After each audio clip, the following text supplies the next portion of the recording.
গুলশানের নিজ বাসভবনে সমসাময়িক ইস্যুতে সাংবাদিকদের সঙ্গে কথা বলেন বিএনপির স্থায়ী কমিটির সদস্য সালাউদ্দিন আহমদ। জুলাই সনদ সবাই স্বাক্ষর করলে সেটাই হবে ন্যাশনের কাছে একটা অঙ্গীকার, প্রতিশ্রুতি। বলেন, নির্বাচন অনুষ্ঠানের প্রয়োজনীয় প্রস্তুতি নিতে কমিশনকে চিঠি দেয়া অন্তর্বর্তী সরকারের 1 বছরে নেয়া সবচেয়ে গুরুত্বপূর্ণ পদক্ষেপ। নির্বাচন অনুষ্ঠানের জন্য আগামী 2026-এর ফেব্রুয়ারির প্রথমার্ধে রোজার আগে যে চিঠি পাঠিয়েছে, এই চিঠিটা হলো গত 1 বছরের মধ্যে সবচেয়ে গুরুত্বপূর্ণ পদক্ষেপ।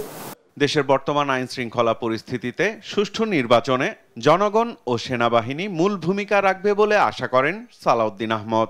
পুলিশের যে স্ট্রাকচার, সেই স্ট্রাকচার অনুসারে আমাদেরকে ওভারনাইট পরিবর্তন করার কোনো সুযোগ এই মুহূর্তে নাই, কিন্তু তাদেরকে নির্বাচন পরিচালনার দায়িত্বে একটা জায়গায় রাখতে হবে। তার সাথে থাকবে অন্যান্য বাহিনী, বিজিবি, আনসার সহ, বিডিবি সহ, যাদেরকে ট্রেনিং দেওয়া হচ্ছে, এবং সবচাইতে গুরুত্বপূর্ণ ভূমিকা এবার পালন করবে সেনাবাহিনী। জনগণই এবার সবচাইতে স্বচ্ছ নির্বাচন নিশ্চিত করতে চায়, এটা তাদের প্রত্যাশা। সাংবাদিকদের প্রশ্নের জবাবে নির্বাচন কেন্দ্রিক জোট নিয়ে কথা বলেন বিএনপির স্থায়ী কমিটির এই সদস্য। আমরা দক্ষিণ পন্থাও না, উত্তর পন্থাও না, আমরা বাংলাদেশের পন্থা, আমরা মধ্যপন্থা। সেই জন্য বাংলাদেশের জনগণের প্রতিনিধিত্বকে নিয়ে যারা রাজনীতি করে তাদের সাথে কথা বলছি।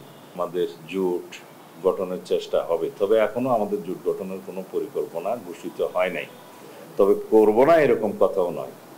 কথা বলেন দলের মনোনয়ন ইস্যুতেও। যে সমস্ত প্রার্থীকে আমরা মনে করব যে তাদের মধ্য দিয়ে সেই জনমনের প্রত্যাশা বা ছাত্রগণ অভ্যুত্থানের প্রত্যাশা প্রতিফলিত হবে, বাস্তবায়ন করা সম্ভব হবে, সেরকম প্রার্থী সিলেকশন করব, এবং অবশ্যই তার মধ্যে আমরা কিছু অংশ তারুণ্যের অংশ রাখতে চাই, যেহেতু তারুণ্যের রাজনৈতিক ভাবনাকে আমরা গুরুত্ব দিচ্ছি। নির্বাচনের আগে নিজের নিরপেক্ষ চরিত্র নিশ্চিত করতে অন্তর্বর্তী সরকার প্রয়োজনীয় উদ্যোগ নেবে বলেও প্রত্যাশা করেন বিএনপির অন্যতম এই নীতি নির্ধারক। নির্বাচনের আগে যাতে অন্তত সরকারের নিরপেক্ষ চরিত্রটা